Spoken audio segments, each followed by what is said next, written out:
masterpiece is Marie Antoinette from 2006, a movie that we actually covered in our soundtrack episode on the podcast, directed by Sofia Coppola, starring Kirsten Dunst, Jason Schwartzman, Rip Torn. It's a quick logline: the retelling of France's iconic but ill-fated Queen Marie Antoinette, from a betrothal and marriage to Louis the whatever number this is at 14, to her reign as queen at 19, and to the end of her reign as queen, and ultimately the fall of Versailles.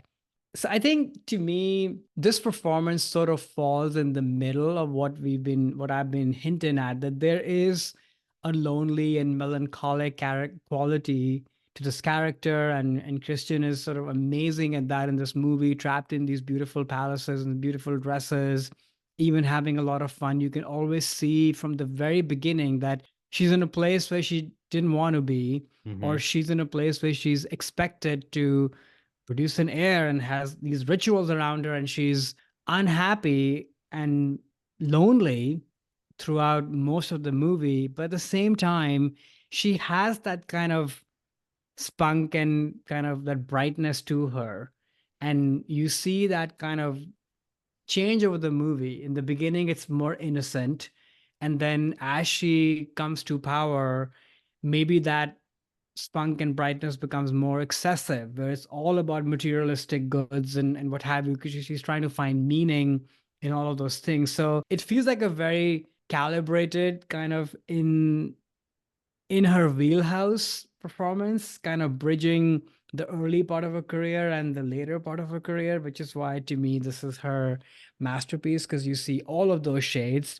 And then I think her partnership and relationship with Sofia Coppola is legendary, all the way from Virgin Suicides to what have you. Like, to me, those two are sort of synonymous. And Sophia obviously has great relationships with her lead actresses, and I think Christian is kind of up there. So I had to put something of Sofia Coppola when in talking about Kirsten Dunst. I think this movie kind of got me from the very beginning when I saw it, and I talked more about this on the podcast, of like how contemporary it feels, not just from the score, but really in the portrayal of the queen. Like, she sort of feels like a teenage girl who's in this extraordinary circumstance trying to find her way, and it's hard, it's tricky. She has friends, no friends. The guy is weird that she's with. It's just feels so contemporary and modern. It's because of Sophia, but it's also because of Kristen. I think she brings that, but it doesn't feel odd. Like, oh, we are not doing some, I don't know, period piece with, modern actors, and we are talking in a modern way, and it feels all pretentious and doesn't add up. Like, it does add up. Like, you do feel transported, but you also can relate to it, which I think is what she brings to the movie. Yeah, I think that's what Dunst and Sophia too. I mean, I want to give the director credit on this bringing Dunst in, but then what Kirsten does in this of making this character who is a figure from history who's not necessarily sympathetic. Like, it's not like we look back and, oh no, like Marie Antoinette got her head cut off. It's like, well, that had to happen. It's fine. But Dunst kind of brings this, yeah, relatability to the performance, Humanity. humanity, right? Where you do feel for her of being trapped in this role. I mean, we talked a lot more about that in our previous episode, and my thoughts on that. This movie are still not great. Like, I kind of want to like it. I liked it better this time than the last time, but I still don't. It doesn't really work for me.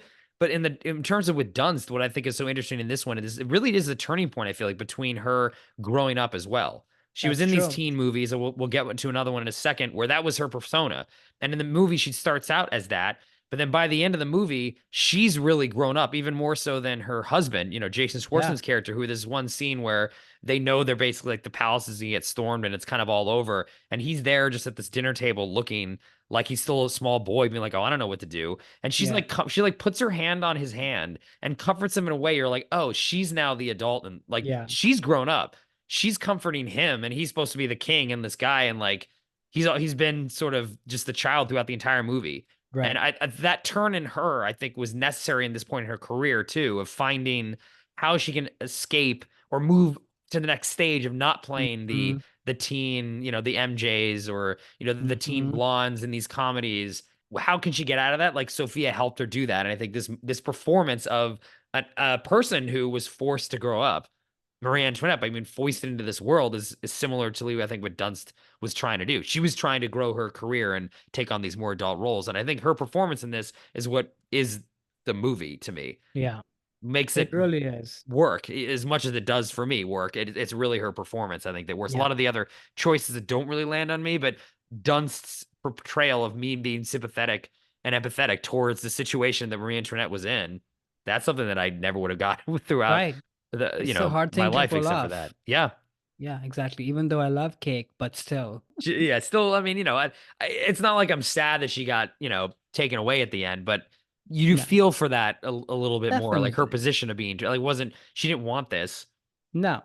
She's just in this role, and she's a victim of history and Yeah. circumstance. Yeah. No, I totally agree with like this is a transition point for her. And in a weird way, like now that I think about it, like this is the beginning of sort of the sad girl persona, and there's Hmm. still lightness and fun in this. But after this, it sort of definitely stays more in line with sort of the more somber, sadder kind of character. Because I think she is probably drawn to it, obviously very good at it. Hmm. And then that's you start to see more and more of that and less of the bright, spunky person. And some of that is also growing up. But it's not always true. Sometimes even people who grow up, they still sort of carry that. And she always has that, to your point. Like you can see it behind the eyes, but the roles that she's chosen have, I feel like, been more of this nature. Hmm. So I don't know, maybe it was this movie or Sophia kind of that helped her take this road. Yeah. Yeah, it definitely could be. Hi there, it's Alex. If you like the review and discussion Karan and I just had, make sure you subscribe to our channel, Movies That Shaped Us, to get full episodes. Every other Wednesday, Karan and I review a new release and then discuss 6 other movies made by that film's actor or director and how they shaped us. Subscribe right now or follow our podcast on Spotify or Apple Podcasts via the link in the description below. Hope you join us for the journey.